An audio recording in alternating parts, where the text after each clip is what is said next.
जय Malhar news चॅनलच्या सर्व प्रेक्षकांना सपना चौधरीचा नमस्कार। नवापूर हद्दीत अवैध दारूचा साठा व वाहतूक करणाऱ्यावर स्थानिक गुन्हे शाखेची कारवाई।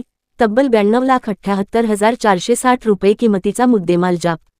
नंदुरबार येथील स्थानिक गुन्हे शाखेचे पोलीस निरीक्षक हेमंत पाटील यांना 24 एप्रिल 2026 रोजी गुप्त बातमीदारामार्फत बातमी मिळाली की रायपूर नवापूर येथील भाविन कोकणी हा त्याच्या घराच्या जवळ असलेल्या शेताला लागून वनामध्ये अवैधरित्या दारूचा साठा साठवून त्याची वाहनामध्ये वाहतूक करीत आहे, अशी खात्रीशीर गुप्त माहिती मिळाल्यावरून जिल्हा पोलीस अधीक्षक श्रवण दत्तयेस यांच्या मार्गदर्शनाखाली स्थानिक गुन्हे शाखेचे पोलीस निरीक्षक हेमंत पाटील यांनी पथकास बातमीची खात्री करून कारवाई करण्याकामी सांगितले।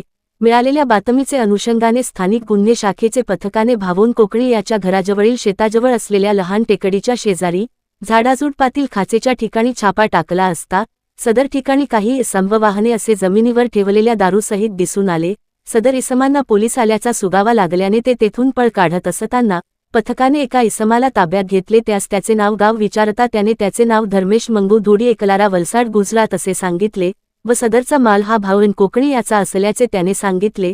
सदर ठिकाणी एकूण 4 चारचाकी वाहने मिळून आली असून MH04 FZ 6698 GJ 19B8109 GJ 02 CL 1254 MH 39 J 3000 असे असून सदर वाहनांमध्ये दारूचे बॉक्स मिळून आले।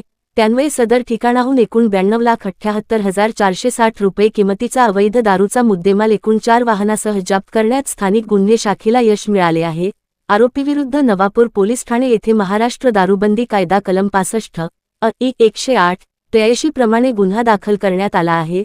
सदरची कामगिरी पोलीस अधीक्षक श्रवण दत्तयेस, अपर पोलीस अधीक्षक आशित कांबळे यांच्या मार्गदर्शनाखाली स्थानिक गुन्हे शाखेचे पोलीस निरीक्षक हेमंत पाटील, पोलीस उपनिरीक्षक Vikas Gunjal, police head constable Jitendra Tamboli, Jitendra Torvane, Bapu Bagul, Nitin Gangurde, Dinesh Chitte, Mukesh Tawde, Manoj Naik, विशाल नागरे, अजित गावित, सचिन वसावे यांनी केली आहे।